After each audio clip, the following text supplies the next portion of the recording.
when we are looking for a company, for a successful company, how important is sales? Well, sales is one of the most important aspects of what any company does, right? Like for every Steve Wozniak, you need a Steve Jobs. Someone's got to market and sell the product. If someone creates a product, someone's got to market and sell it.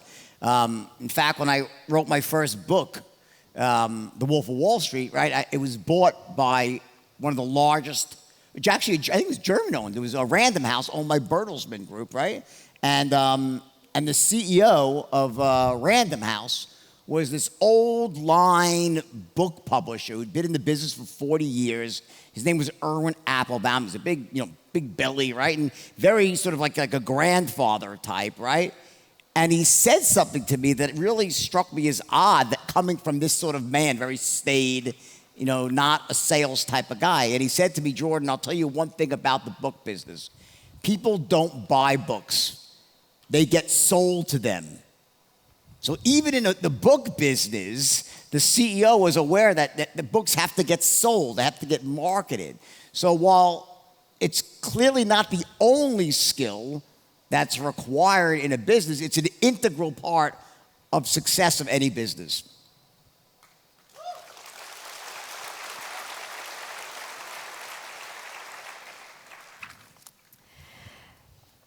Genau. Die Frage ist, wenn wir uns eine erfolgreiche Firma anschauen, wie wichtig ist der Verkauf, wie wichtig ist Sales?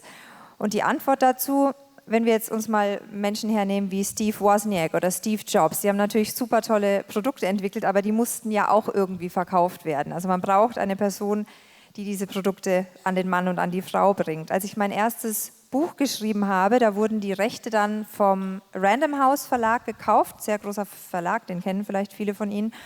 Und der damalige CEO des Verlages, der war schon 40 Jahre lang im Geschäft, so ein bisschen dickbäuchiger Opa-Typ, der überhaupt nicht so der Verkäufertyp war.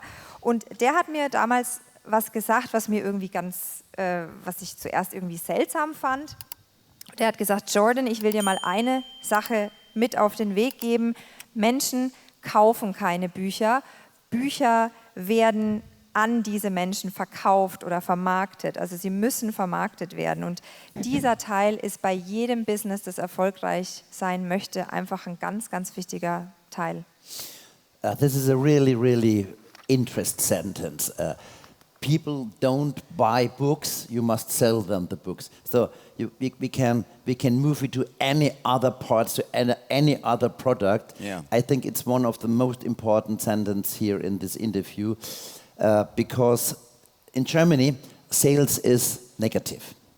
Oh no, I don't want that you sell me something. It's not good for me. I have no money. So we have a really, really negative mindset for the word sales. So I think this is one of your most important sentences today. Thank you very much, Jordan. Sure. Pleasure.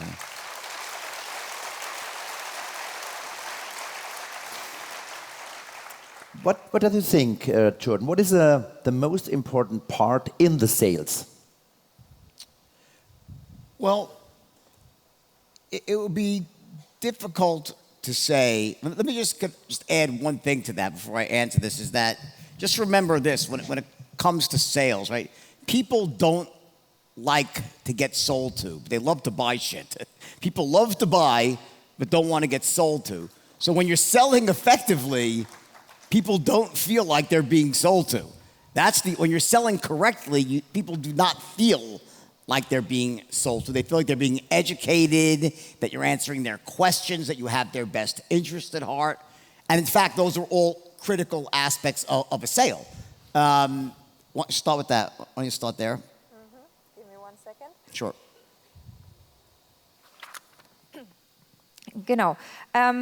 Also ich finde, dieser Satz, den wir gerade gehört haben, dass Menschen Bücher nicht kaufen, sondern dass sie an sie verkauft werden, den finde ich ganz wichtig. Und das kann man ja auf alle anderen Produkte auch übertragen. Und ich finde, das ist jetzt der wichtigste Satz, den wir bis heute hier gehört haben. In Deutschland haben wir nämlich das Problem, dass Verkauf sehr negativ behaftet ist. Und dann sagen die Leute, ich will das gar nicht kaufen, ich habe gar kein Geld. Und deswegen erstmal vielen, vielen Dank für diese wichtige Erkenntnis. Und meine Frage lautet, was ist denn der wichtigste Teil des eigentlichen Verkaufens? Die Antwort lautet, das ist erstmal schwierig zu beantworten, aber was wir immer im Kopf behalten müssen, ist, dass Menschen es nicht mögen, wenn sie das Gefühl haben, es wird ihnen etwas verkauft. Die Menschen, die lieben es zu kaufen, aber sie möchten eben das Gefühl haben, dass sie diese Entscheidung selbstständig treffen. Und wenn man aber richtig verkauft, dann merken die Menschen eben nicht, dass man versucht, ihnen etwas zu verkaufen, sondern dann haben sie das Gefühl, man tut ihnen was Gutes, man handelt in ihrem besten Interesse. And to answer the question directly, so while it would be difficult or it would be unfair to say this is the most important part, right? There are certain key points in the sale that are absolutely crucial. For example, in the first 4 seconds of the encounter, how you are perceived by the prospect is mission critical. If you're perceived the wrong way, if you're perceived as being specifically a novice versus an expert, that's disastrous because it causes the prospect to try to take control of the encounter. That's one mission critical moment. Another is when you start asking questions to gather intelligence, how you go about doing that and how you listen to them when they answer. How do you listen to someone as they talk to you? Do you show how engaged you are and show them that you care? So, and I'll go through this a lot more tomorrow. And then lastly, another crucial part is what happens when you ask for the order for the first time and the prospect says, let me think about it, or let me call you back. How do you handle that first objection? How do you handle that moment when they hit you with that first objection? How do you then turn that into a sale? Also es wäre jetzt schwierig oder sogar unfair zu sagen, Punkt X ist das Wichtigste, wenn ich etwas verkaufen möchte. Es gibt allerdings ganz, ganz wichtige Schlüsselaspekte und die möchte ich jetzt kurz nennen. Der erste wichtige Punkt sind die ersten 4 Sekunden in einem Verkaufsgespräch. Wie wird man in diesen 4 Sekunden wahrgenommen? Wird man als Experte wahrgenommen oder wird man als Neuling wahrgenommen, der überhaupt nicht weiß, was er da tut? Dann hat man wirklich schon mal ein riesiges Problem, wenn man eben falsch ankommt beim Gegenüber.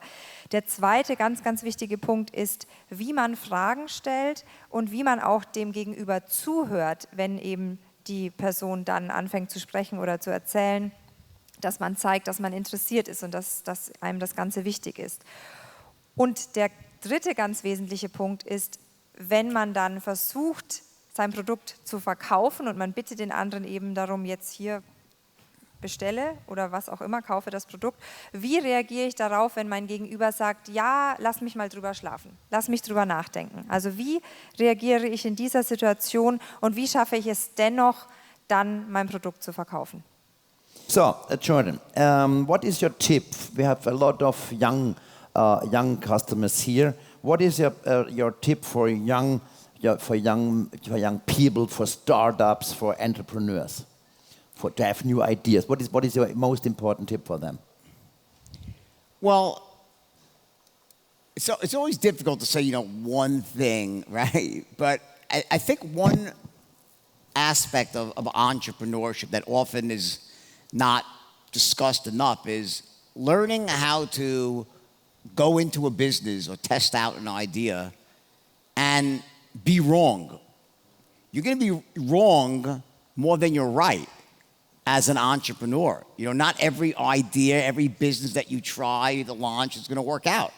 There are many, many things that they look really, really good on paper, but when you try to execute it in the real world, there's something about it that doesn't allow it to scale or even succeed. The cost of getting customers is too high, or delivering to those customers is difficult. So you need to learn how to go into a business, test an idea out, and do what I call fail elegantly.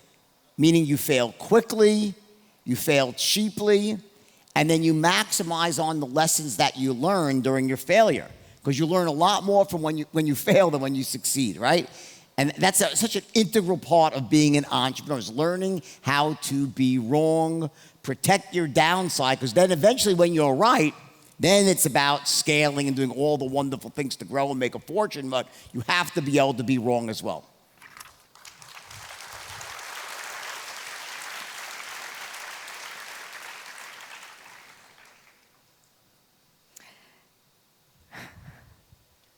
Ich kann meine Schrift nicht lesen, aber es geht gleich weiter. Welche Tipps hast du denn gerade für junge Menschen, also für junge Unternehmer, die jetzt ein Start-up haben, die jetzt gerade durchstarten wollen? Und da ist die Antwort, es ist ganz schwierig, einfach zu sagen, es gibt jetzt diesen einen tollen, wichtigen, guten Tipp.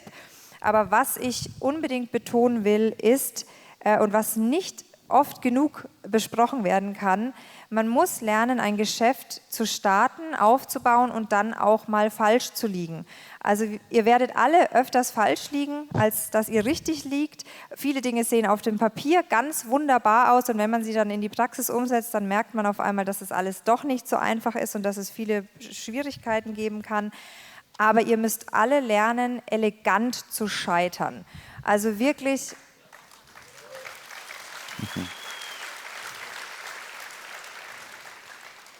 Die Dinge, die ihr aus dem Scheitern lernt, diese Lessons, diese Lektionen, die müsst ihr maximal ausnutzen, denn man lernt wirklich nur dazu, wenn man scheitert und dann kann man irgendwann ganz groß werden. Aber das Scheitern ist wirklich das Allerwichtigste, dass man da dass man daraus lernt. So, in the movie we saw that you were down at the end of the movie. You were in prison. You lost everything. How was it possible for you to stand up and come back? And what was the reason? What was inside you? Because outside you had nothing. So this is a question I get asked very often, right? So I lost everything. I go to jail, and when I'm in jail, right? I end up my bunkmate, the person I shared a cell with, was another famous person. His name was Tommy Chong. I don't know if any of you know him, from Cheech and Chong, a very famous comedian, right? And he was there, and he was writing a book, and we would tell each other stories at night. So after a few nights, he's like, you got to write a book. I thought you were making this shit up. My wife Googled you, and it's all true. You got to write this book. And I didn't know how to write. So I started writing. Anyway, long story short is I taught myself to write while I was in prison by modeling another famous writer, a writer named Tom Wolfe. I read his book and started using it like a textbook, and I underlined it, and I taught myself to write. And I'll admit that, writing did not come easy to me. But yet it was writing this book that served as the basis for my comeback. That was the start of it, was this book, right? The Wolf of Wall Street. So the question is, how was I able to keep positive and keep myself going in all those moments at night in jail when you feel like there's no point to it, you've lost everything, you've fallen too low, you're surrounded by all the losers of society, right? And I'll admit there were many nights I felt like that, where it was difficult to sort of make sense of what happened and how do I go forward. And in those moments, which were typically at night, when you're in your bed, alone with your own thoughts, and you could think about all the mistakes you made, when I felt like I couldn't go on anymore, I would close my eyes and I would imagine the faces of my two children, who at the time were 9 and 7, and how crushed they were that their father had to go to jail. The night I left, they were crying, and it was my love for my children and my commitment. I wanted to show them that their dad was a good guy and that I could come back and do it right. So it was really my children that gave me the power, my unconditional love for them, to keep going forward, plowing forward, coming back when I felt like I couldn't go on. And this is a very important thing. I mentioned it earlier, your why. I said your why is not going to be about you. It's going to be about people that you love unconditionally, like your children or your parents or a cause you believe in. That's what gave me the power, my children. And guess what? Today, my daughter is now 29 years old. She was due yesterday. She's pregnant. She was supposed to give birth yesterday. So I was in her house. I was in New York yesterday with her, but she didn't give birth. So now I'm here for 2 days. I'm praying she doesn't give birth the next 2 days because now she's late. And I'm flying back to see her on Tuesday, and I'm going to be a grandfather. So, yeah.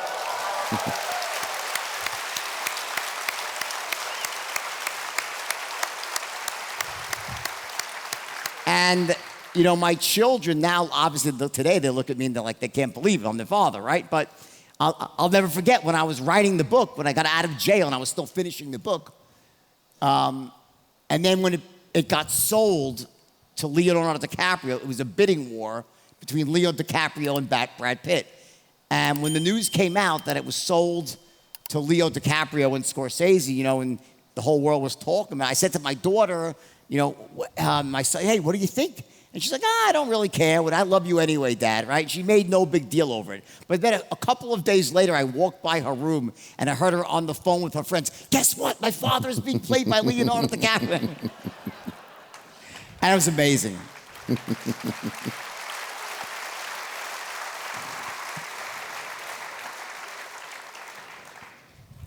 That's a lot to translate. A long part. Also in dem Film war es ja wirklich so, dass du am Tiefpunkt angekommen warst. Du warst im Gefängnis, du hattest alles verloren. Wie hast du es geschafft, trotzdem wieder aufzustehen, wieder zurückzukommen? Also im Außen hattest du ja wirklich alles verloren. Was war denn in dir drin, der Treiber, der dir geholfen hat, wieder zurückzukommen? Und die Antwort auf die Frage ist, ich höre diese Frage natürlich sehr oft und die Person, die sich mit mir die Zelle geteilt hat, das war Tommy Chan von Chi Chan, das ist ein ganz bekannter Comedian, vielleicht kennt ihn jemand, und er schrieb zu diesem Zeitpunkt ein Buch, als wir zusammen im Gefängnis waren, und er sagte mir, also ehrlich gesagt, was ich alles über dich gehört habe, ich kann mir gar nicht vorstellen, dass das wahr ist, schreib ein Buch darüber, also schreib es auf, und ich hatte überhaupt keine Ahnung, wie Schreiben geht, und habe es mir dann selbst beigebracht. Ich hatte ein Buch von Tom Wolfe, das habe ich quasi als Lehrbuch verwendet. Also ich habe mir da drin Dinge markiert, ich habe das aufgesogen und trotzdem fiel es mir unglaublich schwer zu schreiben. Dennoch war dieses Buch zu schreiben für mich damals mein Neuanfang. Und die Frage, wie ich positiv geblieben bin, ja, also ich war ganz am Boden. Ich hatte so, man hat mir gesagt, du bist hier von Verlierern umgeben, und ich habe mich auch wirklich oft so gefühlt. Also wenn ich nachts allein im Bett lag, allein mit meinen Gedanken, dann kamen diese Gedanken bei mir schon hoch. Aber wenn ich mich besonders schlecht gefühlt habe, dann habe ich meine Augen geschlossen und ich habe mir die Gesichter meiner Kinder vorgestellt. Die waren damals 9 Jahre und 7 Jahre alt. Für meine Kinder war das eine absolute Katastrophe, als ihr Vater ins Gefängnis ging. Ich erinnere mich an den Abend, als ich gehen musste. Sie haben geweint und es war wirklich ganz schrecklich. Und in solchen Momenten habe ich mich daran erinnert, dass ich meinen Kindern zeigen will, dass Daddy eben doch ein Guter ist, dass er zu den Guten gehört. Und ich wollte meine bedingungslose Liebe für sie eben dadurch auch zum Ausdruck bringen, beziehungsweise hat mich diese bedingungslose Liebe eben angetrieben. Und das ist eben was wir vorhin schon besprochen haben. Das ist ganz wichtig, das Warum. Also um wen geht es euch? Geht es euch um euch oder geht es vielleicht um andere Menschen, die ihr bedingungslos liebt? Und heute ist meine Tochter 29 Jahre alt, sie ist schwanger und ihr Geburtstermin war gestern. Ich war gestern noch bei ihr und jetzt kam das Baby gestern nicht. Jetzt bin ich heute hier und ich bete, dass sie nicht vor Dienstag entbinden wird. Da werde ich dann wieder bei ihr sein und werde Opa sein. Da freue ich mich ganz besonders drauf. Und ja, ich werde das einfach nie vergessen. Meine Kinder haben mich damals angetrieben und als ich dann aus dem Gefängnis kam, dann habe ich mit meiner Tochter gesprochen und ich habe gesagt, Mensch, ich habe dieses Buch ja geschrieben und es war damals die Entscheidung zwischen Leonardo DiCaprio und Brad Pitt, die die Rechte an dem Buch kaufen wollten. Und als es dann Leonardo DiCaprio geworden ist, habe ich zu meiner Tochter gesagt, Mensch, hier, also, ne, habe jetzt das Buch verkauft an Leonardo und sie hat gesagt, ach, Papa, also es interessiert mich eigentlich jetzt gar nicht so, ich habe dich dennoch lieb. Und dann habe ich aber mal einen Telefonanruf mitgehört, den sie mit einem Freund oder einer Freundin geführt hat und da hat sie gesagt, hey, weißt du was, mein Papa, der hat ein Buch geschrieben und das wird verfilmt und der wird von Leonardo DiCaprio gespielt werden und dann war sie eben doch begeistert.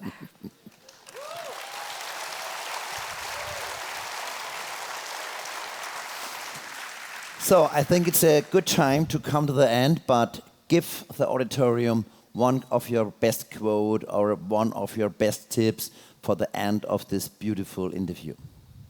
I think a good way to end this would be to tell you like a story about, my own son. I told you about my daughter, but I have a son as well, right? And he was a bit of a wild child, and who ended up doing really, really well and, getting his act together. But, when he was younger, he used to, he was smoking marijuana and he was, not doing great in school and making mistakes, right? And one of the things I always would tell my son, and I firmly believe this, and I think it applies to everyone here, is that you're not the mistakes of your past. You're the resources and capabilities you glean from your past mistakes. Everyone makes mistakes in life. Everybody does it. Some are bigger, some are smaller, right? But you are not your mistakes unless you choose to live in the past. Then you become your past failures. You're not a failure because you failed. You only are there if you live there. If you choose to learn from that and grow from that and continue plowing forward, you can achieve anything you want in life. I don't care where you are, how low you've fallen, if you're willing to put one foot in front of the other and learn the skills you need to learn, both the inner side and the outer side of the game of success, you can't help but eventually succeed. Thank you very much. Jordan Belfort.